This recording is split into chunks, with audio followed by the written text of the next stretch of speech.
Bonjour à tous. Je ne sais pas si on m'entend bien. Vous m'entendez? On va juste se présenter brièvement pour ceux qui ne nous connaîtraient pas. On est venu déjà une fois, donc il y en a plusieurs qui nous ont déjà vus, mais alors on va dire quelques mots. Vas-y Serge, je te laisse la parole. Moi je m'appelle Serge.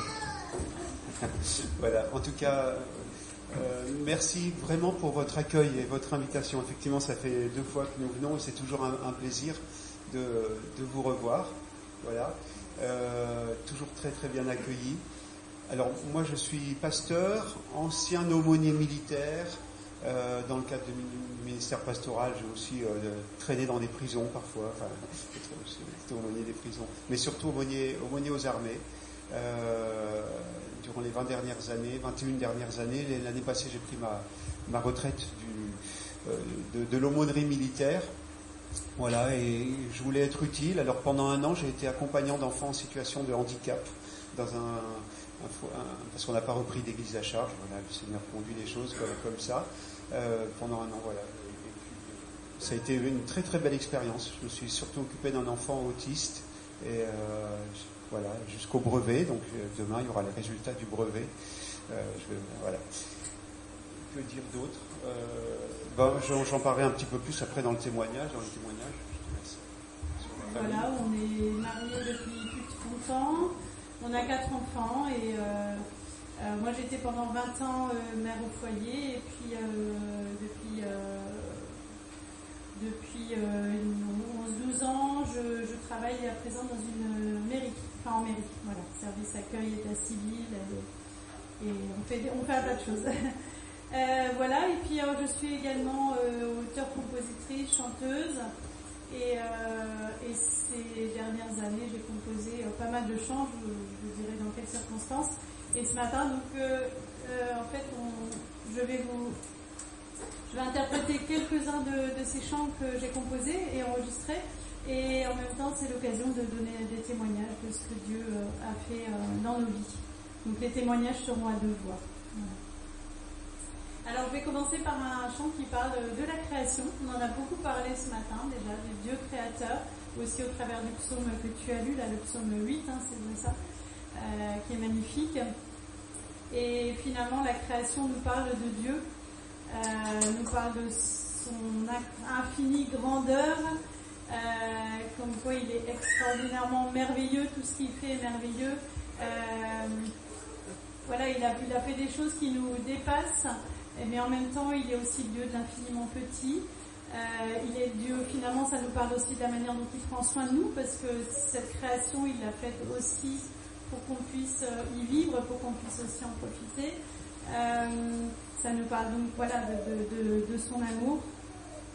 Et c'est aussi une manière dont il se révèle à nous. Et personnellement, c'est peut-être la première manière dont je me suis dit, mais waouh, derrière cette nature extraordinaire, il doit y avoir un Dieu, un créateur. Voilà. Donc ce premier chant, c'est ce qui dit la terre entonne un chant. Alors il n'y a pas de support, voilà, des paroles, mais je vous laisse écouter.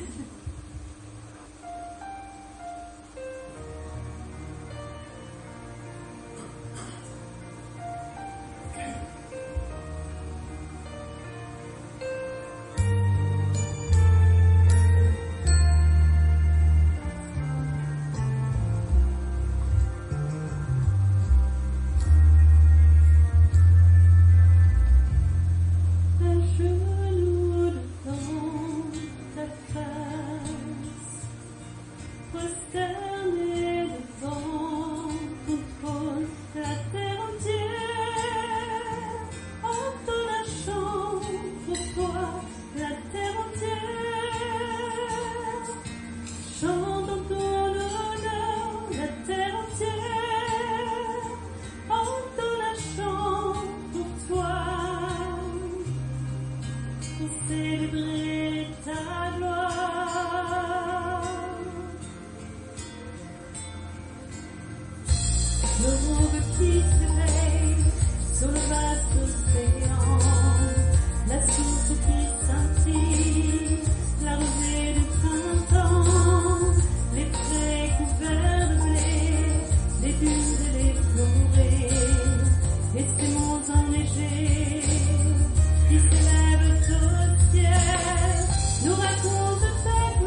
de contempler la nature, ça avait été une des... Voilà.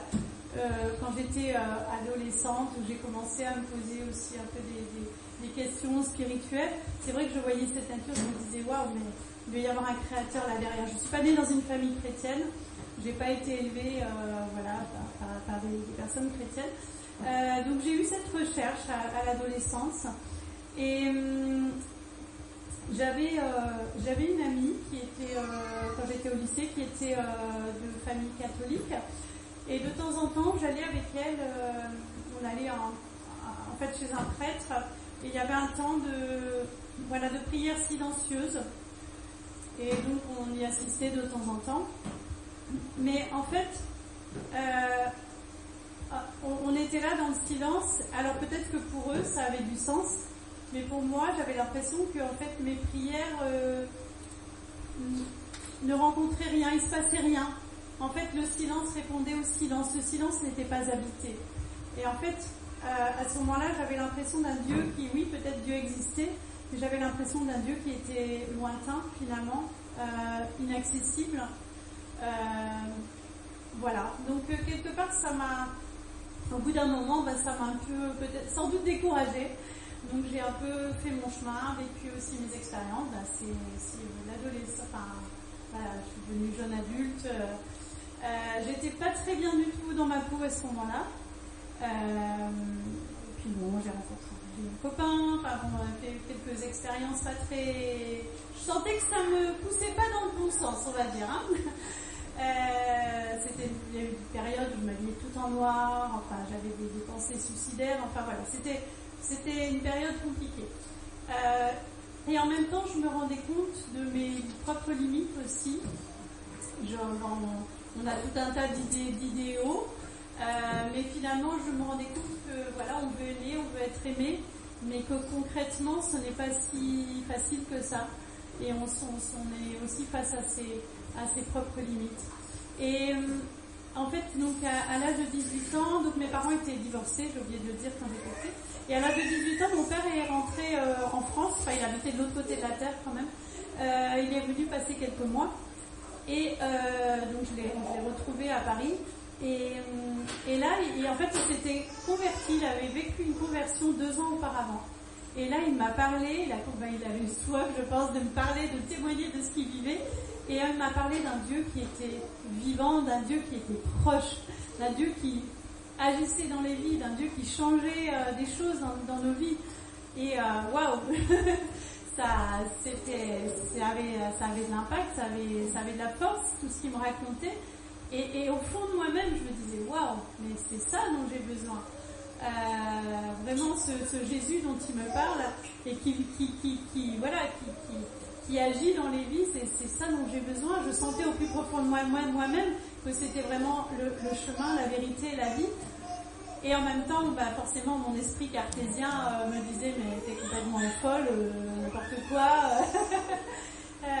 Voilà, en fait, il m'encourageait à confier ma vie à ce Dieu qui avait le meilleur pour moi, parce qu'il était déjà le créateur, on a parlé avant, mais voilà aussi parce qu'il était venu sur cette terre pour donner sa vie, vivre pour nous, mourir pour nous, pour qu'on puisse avoir une vie pleine, entière, avec sa grâce, avec sa présence. Et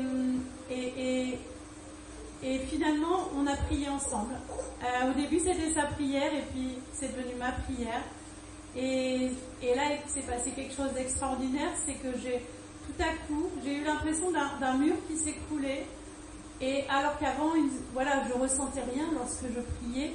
Là, tout à coup, je me suis sentie envahie, baignée par une présence, une lumière extraordinaire, une présence d'amour incroyable.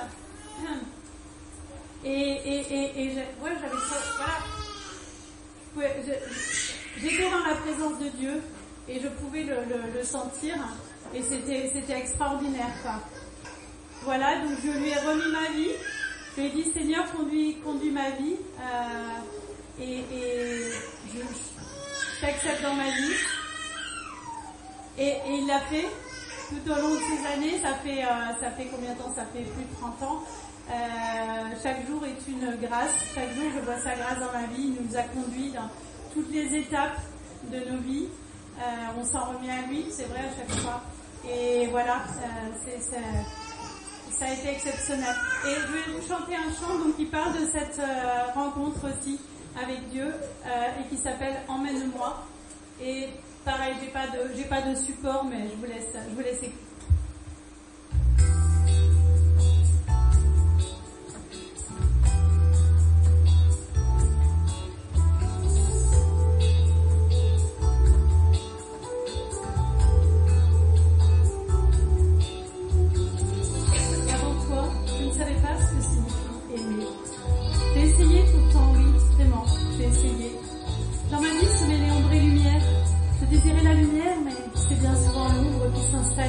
Me convoiter, me voulait tout à elle. Elle se disait, mon amie, me proposait des saveurs étranges, des sensations nouvelles, mais je la savais vicieuse, amère et brutale. Elle n'avait pas ta saveur, oh non, elle n'avait pas ton cœur. Avant toi, je sais maintenant qu'il y avait déjà toi. Je te rêvais, je parlais, devinais ton visage, la douceur de ta présence, lumière presque irréelle qui me faisait avancer. Je ne te connaissais pas encore, et pourtant tu étais là, blotti au creux de ma vie, si discret et si présent déjà, attendant que la lumière de mon cœur te laisse émerger. Tu le sais bien, il faut du temps pour se laisser apprivoiser, pour donner sa confiance, pour se savoir aimer. Entraîne-moi vers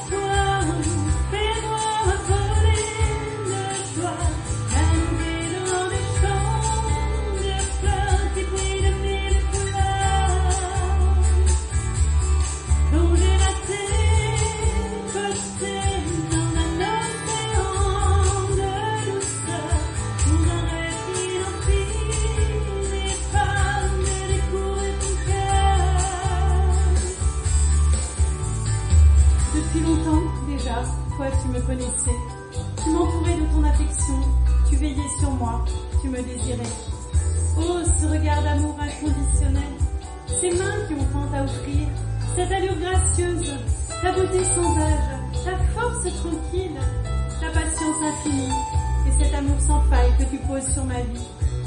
Maintenant que je l'ai trouvé, comment pourrais-je m'en passer? Comment ne pas t'aimer? Entraîne-moi vers toi, fais-moi voler de joie, m'amuser dans les champs de fleurs qui brillent de mille couleurs, dont j'ai lâché côté dans un océan de douceur, où un rêve qui n'en finit pas de découvrir ton cœur.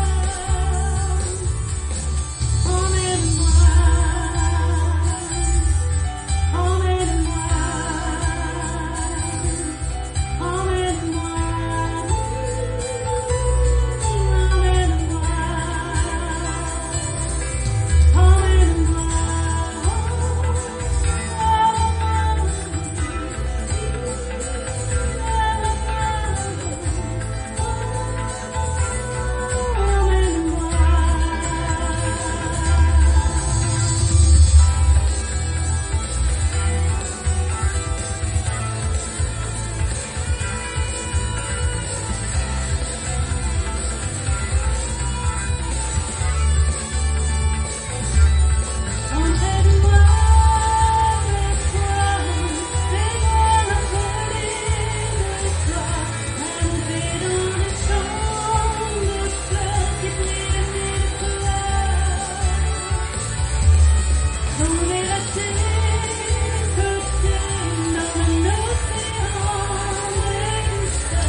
Alors, on vous donne un petit peu quelques témoignages de ce que nous avons vécu avec Dieu, mais c'est pas pour vous parler de nous, premièrement.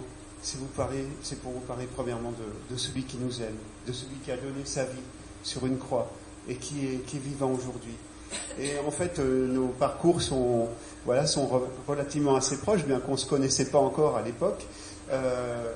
Moi, entre l'âge de 15 ans et 17 ans aussi, je cherchais le bonheur. Je ne savais pas si je cherchais Dieu, en fait. Je cherchais le bonheur, je cherchais à être heureux, je cherchais un sens à ma vie.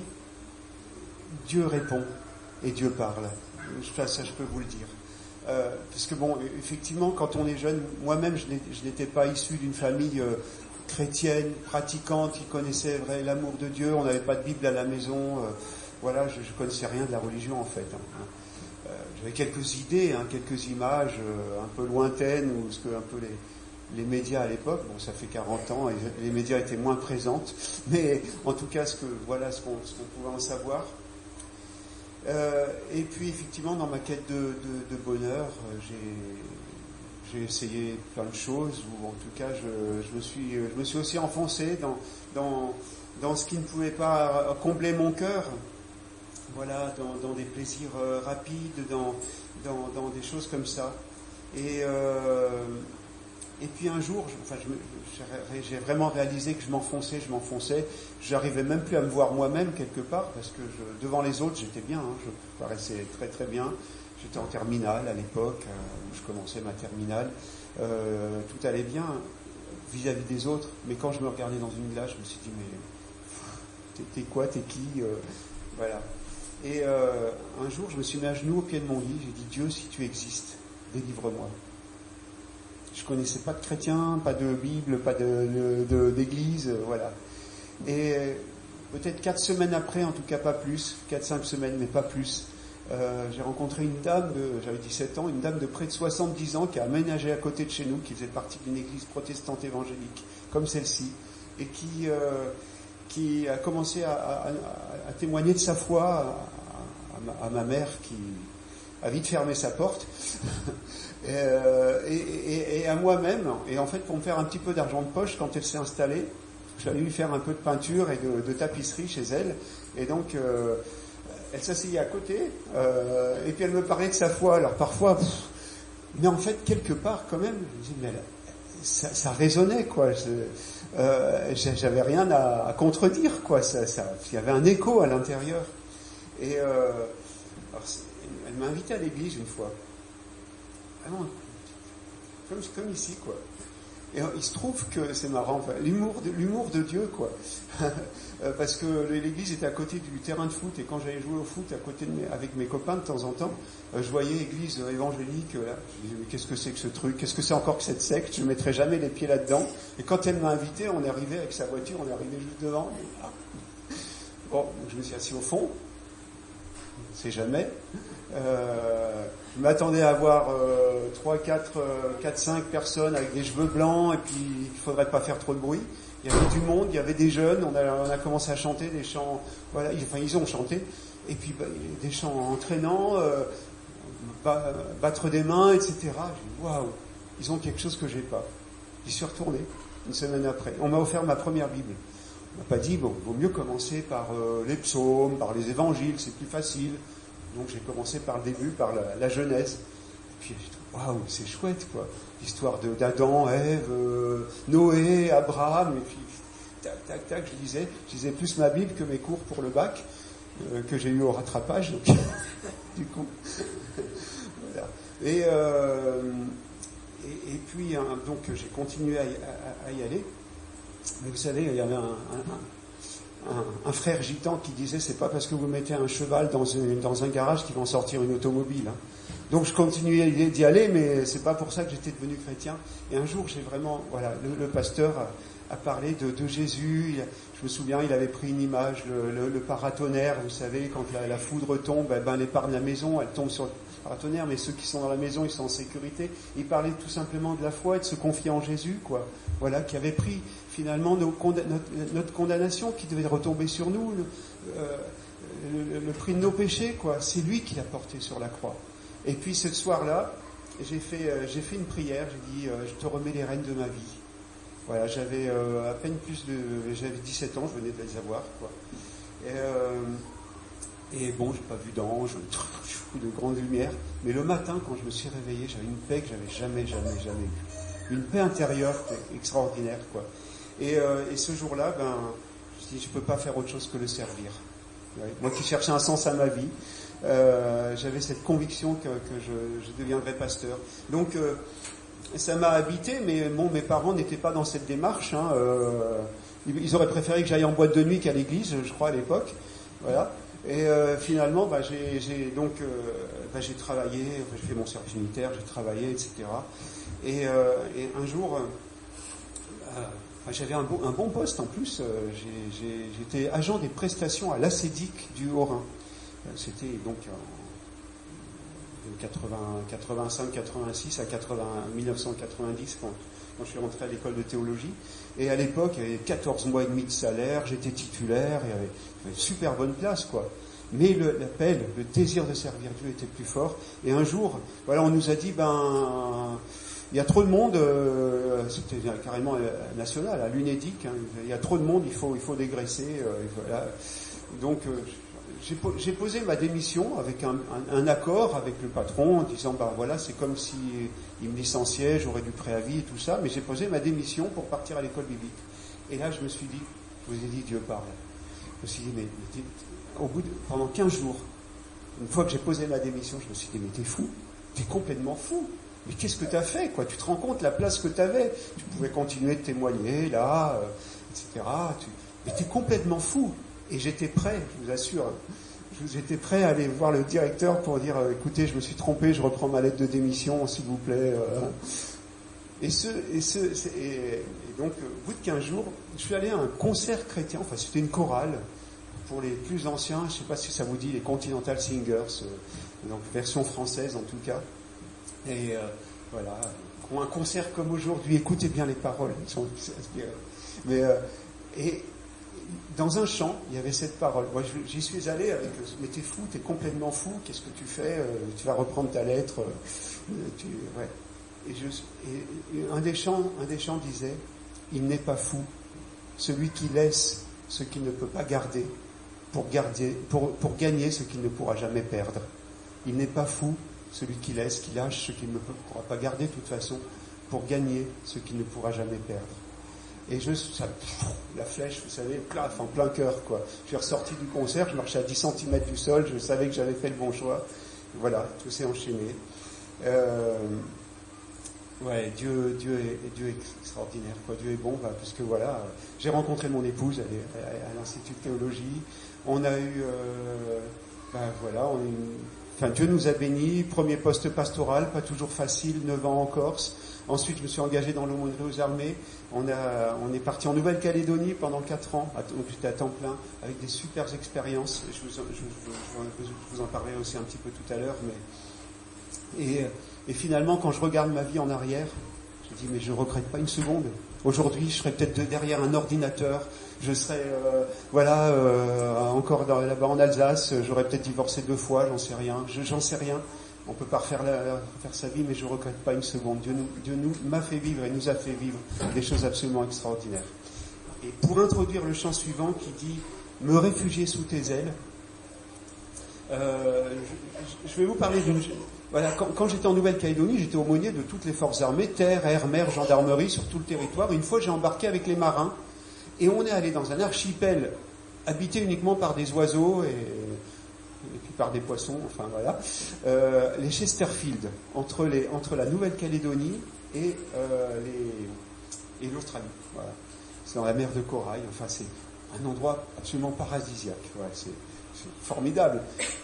On a passé une semaine là, tout ça. Et en fait, il y avait un oiseau, voilà, un type d'oiseau sur cette île qui pondait sur le sable. Et puis quand le petit naissait, eh bien l'oiseau, la mère oiseau, quoi. Enfin, eh bien tout au long de la journée, parce que le petit il avait que du duvet, il ne pouvait pas se protéger du soleil. Eh bien, toute la journée, l'oiseau tournait autour, au fur et à mesure que le soleil tournait, l'oiseau tournait en même temps pour protéger son petit du soleil, et elle allait pêcher, chasser le soir quand le soleil était assez bas, voilà, pour revenir après. Et c'est la protection de cette maman oiseau pour cet oiseau. Et dans la Bible, il y a pas mal de versets qui nous parlent de nous réfugier sous les ailes du Seigneur, de sa grâce qui, un petit peu, voilà, comme un peu une mère poule qui protège ses petits. Voilà, et donc le chant suivant dit me réfugier sous tes ailes.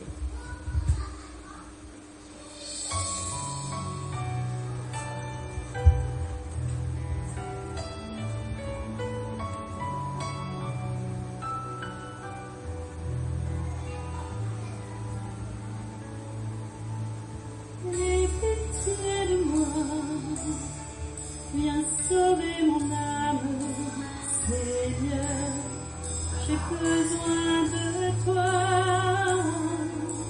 Envoie ton salut et ta délivrance, je veux me réfugier sous tes ailes.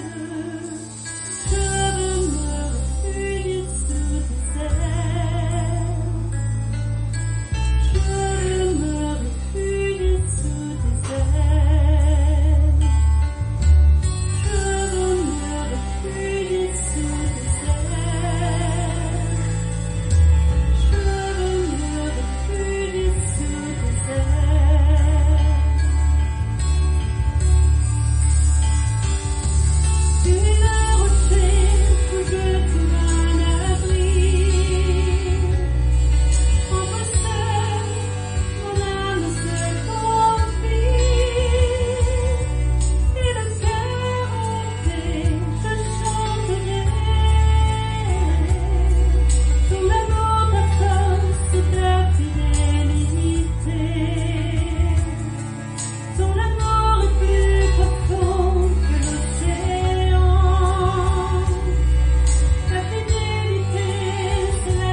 des moments où tout va bien, et c'est merveilleux, et il y a des moments où se passe aussi par des moments difficiles.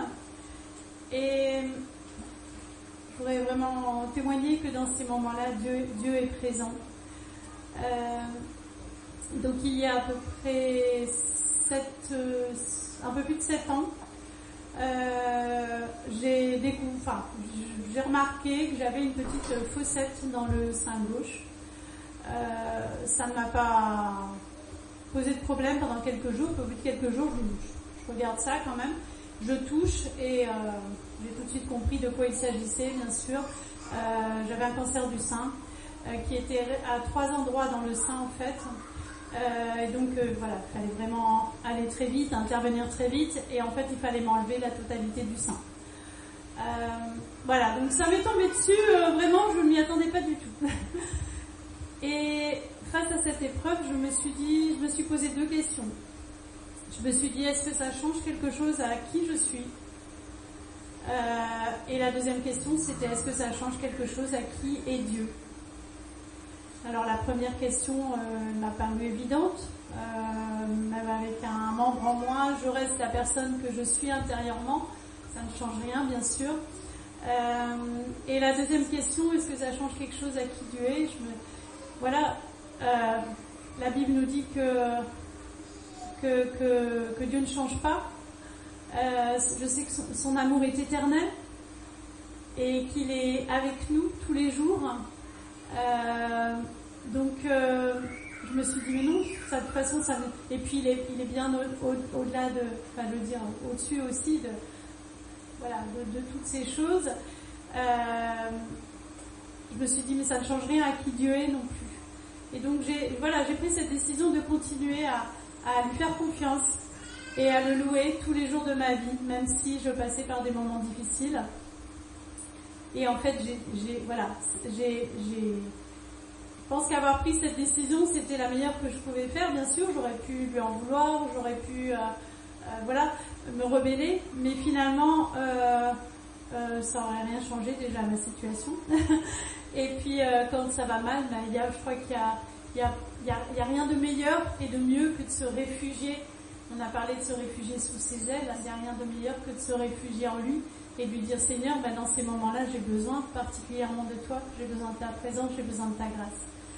Et alors j'ai eu tout ce qu'on peut avoir quand on a un cancer, donc l'opération, la chimiothérapie, la radiothérapie et l'hormonothérapie pendant presque 5 ans. Voilà. Donc ça a duré sur quelques années. Mais je voudrais vraiment témoigner que, voilà, en fait déjà sur le plan physique, tout s'est toujours passé au mieux, on va dire, voilà. Ça n'a pas été épargné, hein. J'ai eu aussi des opérations de reconstruction, etc. Mais tout s'est toujours vraiment bien passé, on va dire, par la grâce de Dieu. Par exemple, j'ai jamais perdu mes cheveux. J'ai pu continuer à travailler pendant toute cette période. Alors mon employeur a été super, ils ont organisé aussi un peu mes horaires pendant les moments où j'avais besoin d'aller à l'hôpital, etc. J'ai pu continuer à travailler, et ça m'a beaucoup aidé aussi parce que j'avais pas l'impression de vivre dans la maladie exclusivement, mais de pouvoir continuer à parler d'autres choses, à rire, à prendre aussi un peu du recul finalement par rapport à ça, à relativiser. Sur le plan moral, pas moral mais intérieur, j'ai toujours été en paix, même au niveau de la première opération qui pouvait être assez angoissante. Mon médecin m'avait prescrit des anxiolytiques, j'ai pas du tout ressenti le besoin de les prendre parce que j'étais juste en paix en fait, voilà. Je me suis sentie portée, soutenue pendant toute cette période par la présence de Dieu, bien sûr aussi par ma famille, par l'Église, parce que tout ça c'est important, bien sûr. Et sur le plan spirituel, ça a été une période très riche, je dirais. Alors personnellement, ce que j'ai fait, il y a des moments, bien sûr, on est fatigué, on n'a juste plus tellement la force de faire grand chose. Mais ce que je faisais, c'est que je notais et je relisais les promesses de Dieu. On en a lu tout à l'heure, les petites cartes là, qui vous ont été données. Et ça, je l'imprégnais en moi, je les relisais, quand il y en avait une, je voyais dans la Bible, je la notais, et je fondais ma confiance sur ces paroles-là, sur ce que dit la Bible, et il y a tellement de promesses extraordinaires dans la Bible. Et en fait, ça a été une période où, même si sur le plan physique, ça a été compliqué, sur le plan spirituel, il y a comme une vie un peu nouvelle. Des fois, dans notre vie de chrétien, on atteint des moments où peut-être parfois la Bible nous parle moins, des histoires des passages qu'on a lus et relus. Et là, il y avait des choses nouvelles qui émergeaient à chaque fois que je lisais la Bible. Des fois, un mot, une phrase, mais quelque chose qui donnait un éclairage nouveau et qui me parlait vraiment fort. Et ça, c'était souvent. Et c'est pendant cette période que j'ai beaucoup composé. Voilà. J'avais déjà composé avant, mais là, tout à coup, il y a quelque chose qui était là et qui devait sortir, et j'ai beaucoup composé. Tous ces chants ont été composés pendant cette période. Donc voilà, je veux vraiment témoigner de la grâce de Dieu, quel que soit ce qu'on vit, quels que soient les passages de nos vies. Et le chant suivant que je vais chanter, il parle de la grâce de Dieu. Et en fait, il m'a été inspiré bien sûr par tout ce que j'ai vécu, mais aussi par le dessin d'une petite fille de 5 ans à l'époque. Je l'ai amené, je peux même vous le faire passer si vous voulez. Et en fait, on voit une petite fille qui prie, et en face d'elle, il y a un gros cœur. Et de ce cœur, il y a des grosses gouttes bleues et vertes qui tombent.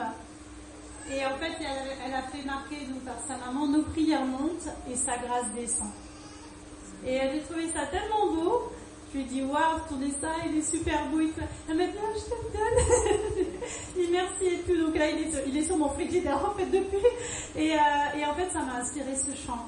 Voilà, on amène à Dieu qui on est, on amène à Dieu nos prières, on amène à Dieu nos louanges aussi, comme on l'a fait tout à l'heure, mais aussi parfois nos difficultés, nos besoins. Et sa grâce est là, sa grâce descend de son cœur, sa grâce descend de sa présence, sa grâce descend de la croix. Sa grâce est merveilleuse. Et comme je dis, elle nous bénit, elle nous remplit, elle nous guérit, sa grâce est vie. Et c'est ce chant que je vais vous chanter. Je sais que si éventuellement on veut faire passer le dessin, comme quoi Dieu peut parler par des bébés, par des enfants de 5 ans, c'est magnifique. Et ce chant, vous pouvez chanter avec moi, il y en a peut-être qui connaissent parce que certains ont écouté mes chants, mais sinon vous verrez, il y a un refrain, il dit comme ta grâce bénite, ça c'est assez répétitif, donc vous pourrez aussi chanter avec moi, on va mettre les paroles.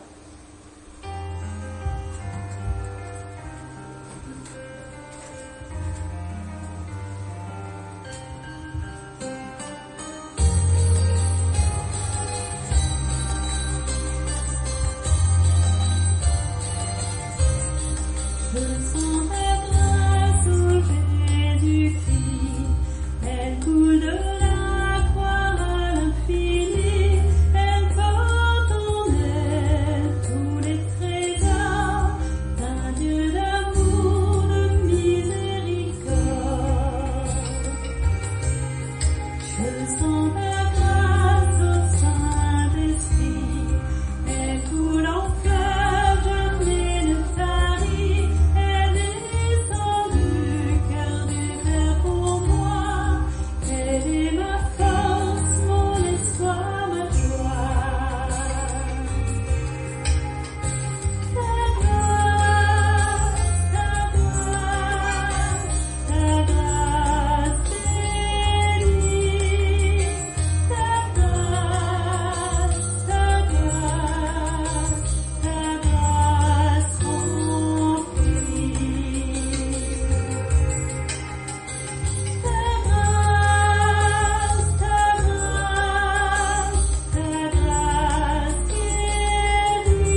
parler après un si beau témoignage et un si beau chant.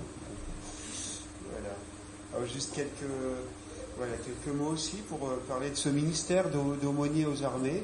Alors on a eu 4 premières années en Nouvelle-Calédonie qui étaient extraordinaires. C'est vrai, on a pu rester en famille en fait, mais quand on est revenu, d'abord dans la région limoise et puis après dans la région lyonnaise, je suis parti en opération extérieure pratiquement, presque tous les ans, en tout cas sur ces années-là, tous les 16 mois pratiquement. Je partais pendant 4 mois, une fois c'était même 6 mois, en accompagnant les soldats français, donc sur les troupes, sur les théâtres d'opération extérieure. Je suis allé en Afghanistan, 2 fois au sud du Liban, 4 fois au Tchad, au Mali, en Centrafrique, en Côte d'Ivoire, etc. Donc un ministère extraordinaire, mais en même temps, c'est vrai que c'était pas évident pour la famille, et Dieu a fait grâce là aussi. Sa grâce a été là. Et ce dont je veux témoigner, c'est vraiment la richesse des rencontres, la richesse des discussions. Je regarde Geoffroy en même temps qui est là. La richesse vraiment des relations humaines dans ce milieu, des partages très très riches. Alors évidemment, il y a aussi des raisons à cela. C'est le métier des armes.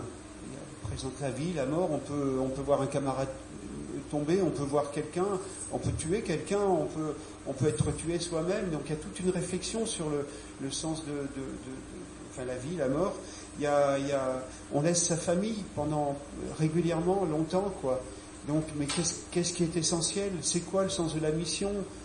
Est-ce que je fais bien? Pourquoi je suis là? Enfin, et toutes ces discussions, là, l'aumônier, il reçoit tous ces questionnements. Il en a aussi, lui aussi, parfois. Et il vit aussi ces choses-là. Et donc, c'était vraiment très, très riche. Alors, je veux juste vous parler d'un ou deux témoignages en Afghanistan. Voilà, quand on dit qu'il y avait des questions sur la vie, la mort, il y avait un soldat qui venait me voir à chaque fois avant de partir en convoi. C'était quand même un moment, c'était en 2008, un moment où c'était aussi, c'était le mandat juste avant, pour ceux qui se souviennent, la vallée d'Ouzbine, les 12 morts qu'on avait eus. Voilà, j'étais le mandat juste avant, et donc tous les voyants étaient rouge écarlate, quoi, cramoisi, tout ce que vous voulez. Voilà. Et il venait me voir, on discutait, puis partait en mission. J'ai appris plus tard, j'ai croisé juste une fois, des années après. Il m'a dit qu'il avait fait baptiser sa fille dans une église protestante. Et bon, le chemin avait, voilà, ça avait un petit peu continué. Et puis bien sûr, j'ai accompagné aussi des convois, parce qu'il fallait aller voir les soldats sur les FOB, Forward Operating Bases, donc les bases avancées. Et on y allait, quoi. Il fallait y aller. Une fois, je prends mes petits Nouveaux Testaments, vous savez, les petits Nouveaux Testaments Gédéon, j'en ai pas emmené, là, les bleus à l'époque, depuis ils en ont sorti des versions camouflées, pour les nouvelles armées. J'en ai pris plusieurs, et puis dans ces Nouveaux Testaments Gédéon, je m'étais pas aperçu, il y en avait un en anglais. Qu'est-ce que je vais faire? Donc, c'était le Nouveau Testament en anglais, mais enfin, tant pis, je l'avais dans ma musette. Voilà. Et puis il se trouve que c'était mon anniversaire. Voilà.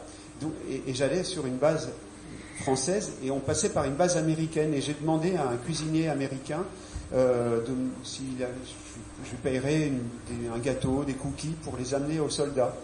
Il m'a offert une grosse boîte de cookies, et puis c'était un cuisinier américain.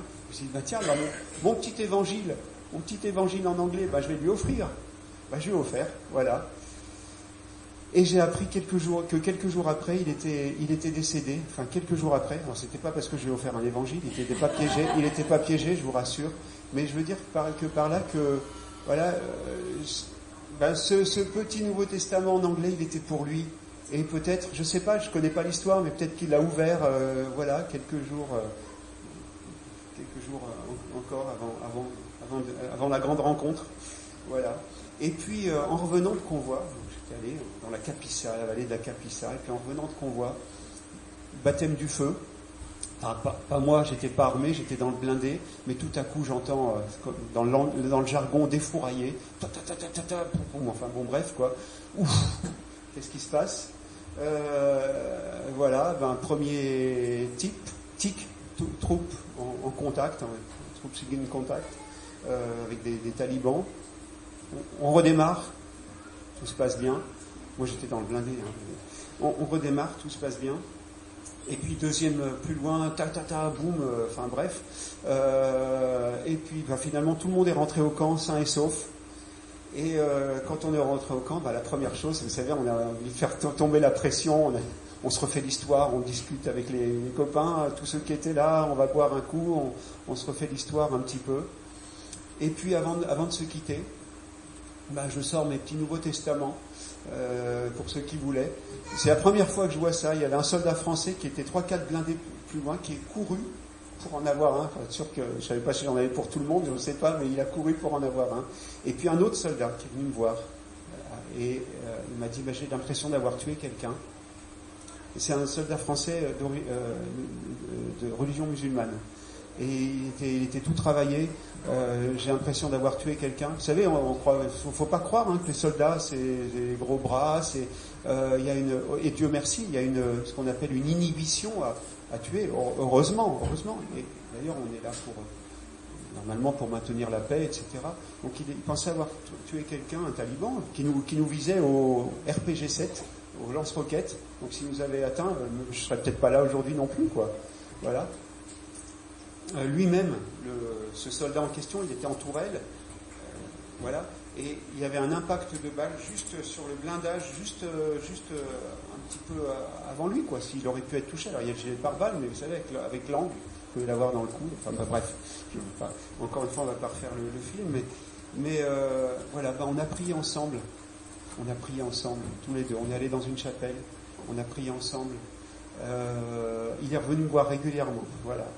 Et puis, après, je sais pas, on s'est perdu de vue, mais je sais qu'il a eu un autre événement comme ça, mais j'étais pas dans le convoi, et puis de nouveau un contact, et il a reçu une balle dans le casque.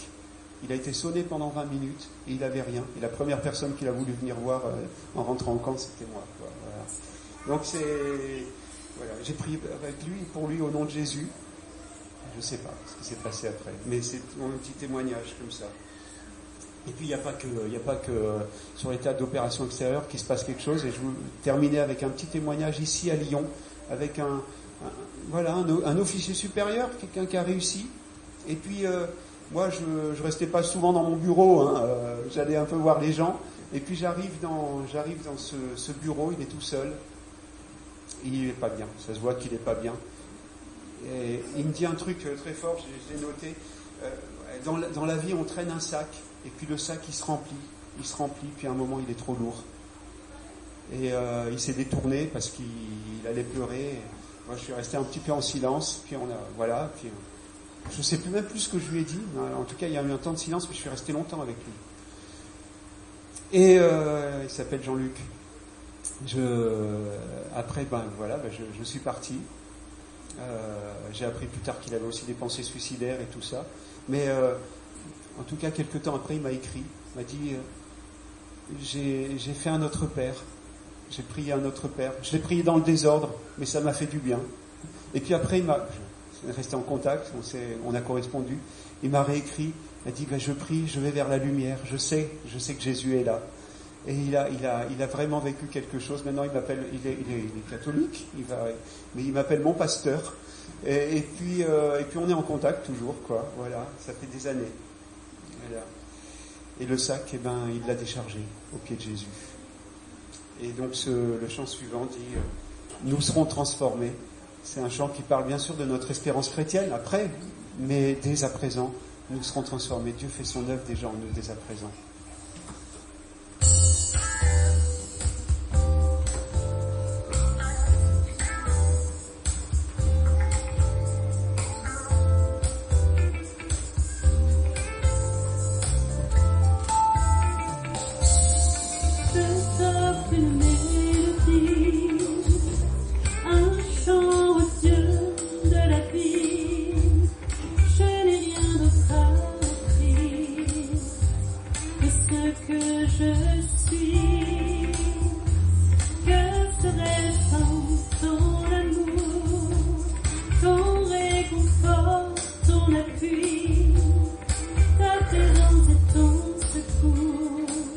Ta grâce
paroles, quand même, bibliques, suite à ces témoignages.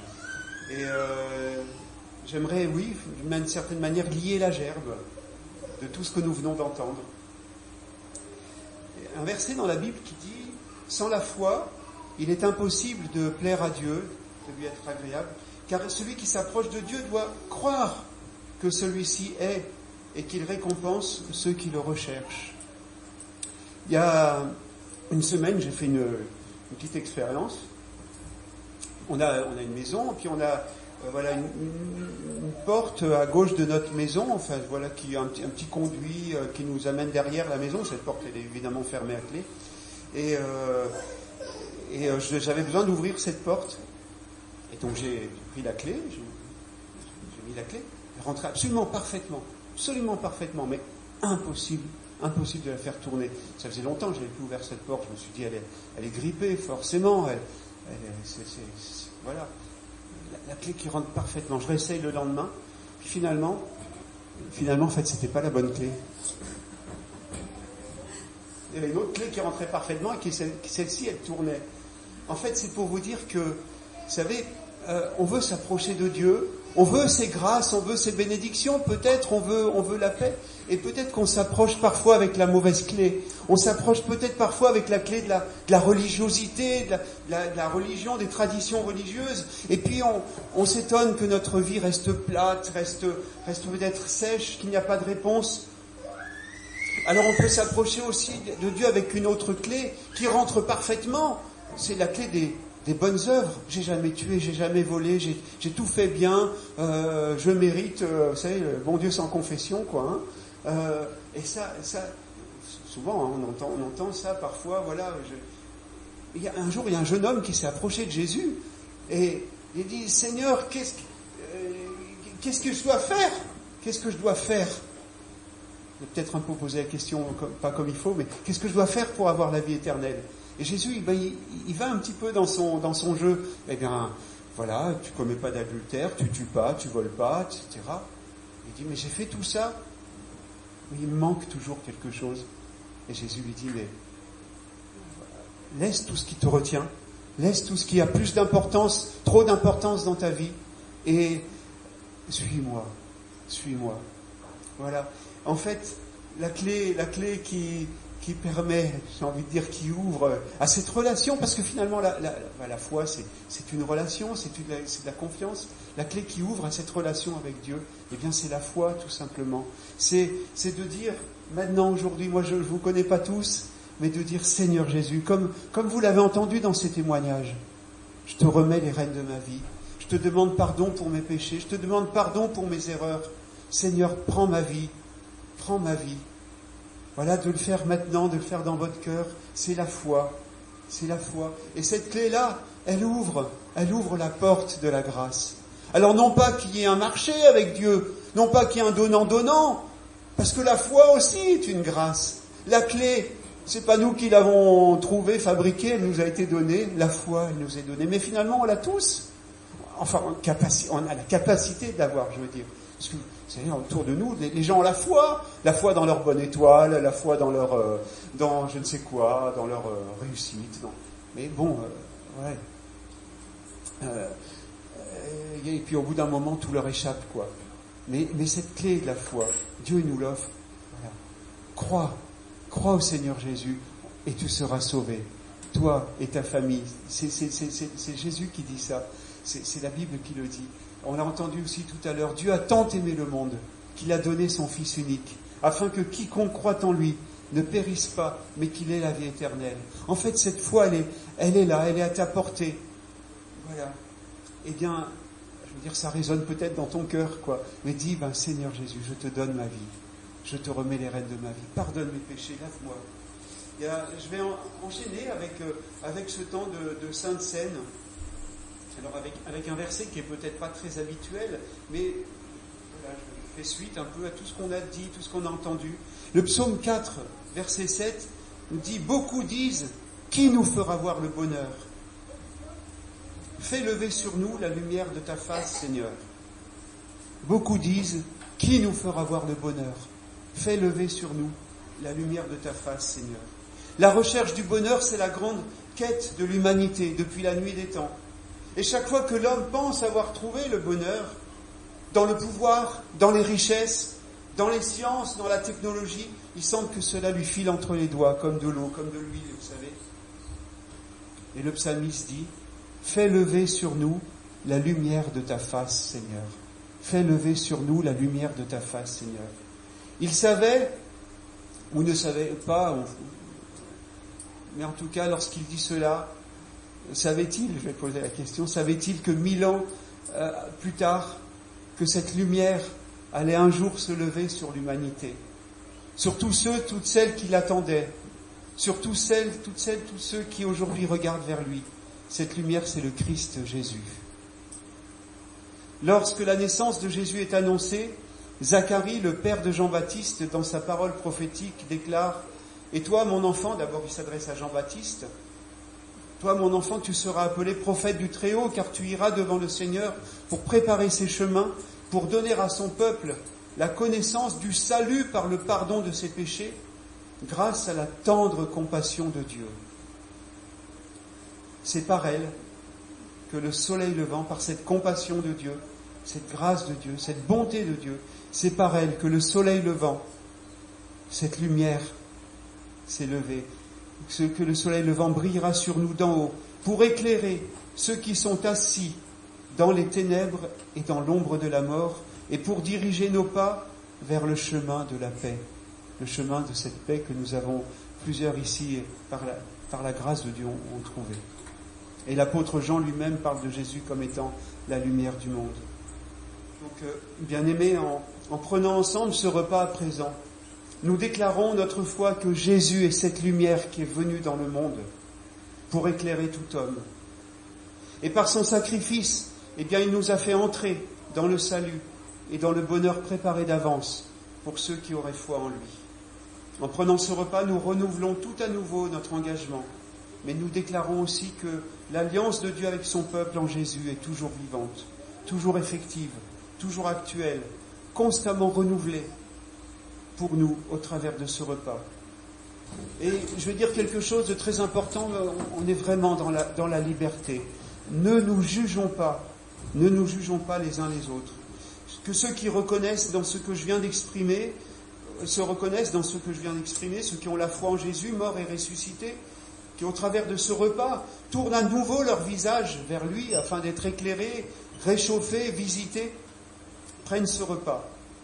Ce n'est pas une question d'appartenance à une église. Ce n'est pas non plus une question de sainteté suffisante. Qui est digne? Qui est suffisant pour recevoir la grâce de Dieu? Personne. C'est juste une question de foi. C'est une question de foi dans le sacrifice de Jésus et dans sa résurrection et dans sa présence et dans son amour. Alors si pour une raison ou une autre, vous désirez vous abstenir, voilà, pour des raisons que seuls vous connaissez, même en restant debout ou en vous rasseyant, comme vous voulez, laissez passer le pain et le jus de raisin, personne ne juge personne. On est dans l'amour fraternel, on est dans la liberté, tout simplement. Mais que ce ne soit pas pour une mauvaise raison si vous ne le prenez pas. Ce n'est pas une question d'appartenance à une église. Ce n'est pas une question de sainteté, de dignité. Voilà, c'est juste une question de foi. Jésus est présent. En prenant ce pain et ce vin, nous déclarons que nous sommes en communion avec le Père, avec le Fils et avec le Saint-Esprit. En prenant ce pain et ce vin, nous déclarons que, oui, nous croyons en Jésus, mort et ressuscité. Je vous invite à la prière. Seigneur notre Dieu, merci pour ton invitation, pour cette grâce entendue tout au long de ce culte. Oui, pour ton invitation à simplement à se connecter, à se reconnecter avec toi. Seigneur, ton invitation à nous ouvrir encore plus à ton amour, même si nous le connaissons, cet amour, depuis 20 ans, 30 ans, 50 ans. Seigneur, tu es toujours le même hier, aujourd'hui, éternellement. Ta grâce coule toujours. Le ruisseau de Dieu est plein d'eau. Ta grâce est inépuisable. Seigneur, merci. Merci pour ta présence. Merci parce que tu touches nos cœurs ce matin. Seigneur, bénis chaque personne ici présente. Que ta grâce, que ta bénédiction, Seigneur, que toutes tes promesses, que tout ce que tu veux faire en chacun, que tous tes projets, Seigneur, se réalise. Que ta bénédiction soit pour chacun, Seigneur. Et merci parce que cela est possible, parce que Jésus, tu as accepté de donner ta vie sur la croix. Oh Seigneur, merci. Merci. Merci. Et je vais oser quelque chose, je ne sais pas si vous avez l'habitude, mais le Seigneur nous a enseigné une prière. Et ensemble, elle est dans la Bible, ensemble nous pouvons la dire, notre Père, mais avec nos cœurs, hein, pas par habitude, avec nos cœurs. Notre Père qui es aux cieux, que ton nom soit sanctifié, que ton règne vienne, que ta volonté soit faite sur la terre comme au ciel. Donne-nous aujourd'hui notre pain de ce jour. Pardonne-nous nos offenses, comme nous pardonnons aussi à ceux qui nous ont offensés. Et ne nous laisse pas entrer en tentation, mais délivre-nous du mal, car c'est à toi qu'appartiennent le règne, la puissance et la gloire, pour les siècles des siècles. Amen. Amen.